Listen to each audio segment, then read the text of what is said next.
After a barrage of airstrikes on cities and military bases around the country since early Thursday invasion, Russian forces were closing and stormed in on Ukraine's capital on Saturday. The city warned of street fighting and urged the residents to stay inside and take cover. Ukraine President Volodymyr Zelenskyy warned citizens in Kyiv to stay put on Friday night due to the situation escalating rather fast. Ця ніч буде більш тяжкою, ніж день. Під ударом багато міст нашої держави.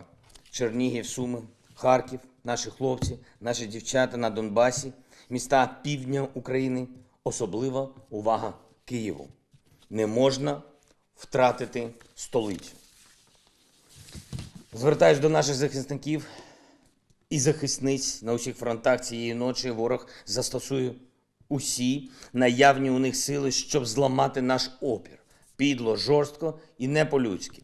Цієї ночі вони підуть на штурм. Всі ми маємо розуміти, що нас чекає. Цієї ночі маємо вистояти. Meanwhile, in Lviv, western Ukraine, some people were hiding in the parking of a local supermarket when hearing the sirens, while others were walking on the streets. In the city's downtown, there was no panic and no one was running for refuge, even though the sirens had sounded for several minutes, according to the report. Ukrainian president on Thursday night signed a decree declaring a general mobilization. Conscript and reservists across the country will be called up, according to the decree. In Lviv, in order to answer the country's call, hundreds of people were queuing at a local military recruitment center on Friday.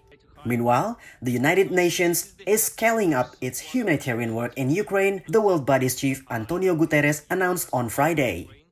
Guterres told reporters in New York the UN is scaling up the delivery of life-saving support, including in eastern part of the country, on both sides of the line of control.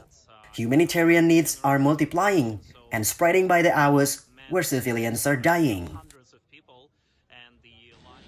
Today in Ukraine, despite growing operational challenges, the UN is scaling up the delivery of life-saving support, including in the eastern part of the country, on both sides of the line of control. Humanitarian needs are multiplying and spreading by the hour. Civilians are dying. At least 100,000 Ukrainians have already reportedly fled their homes, with many crossing into neighboring countries, underlining the regional nature of this growing crisis.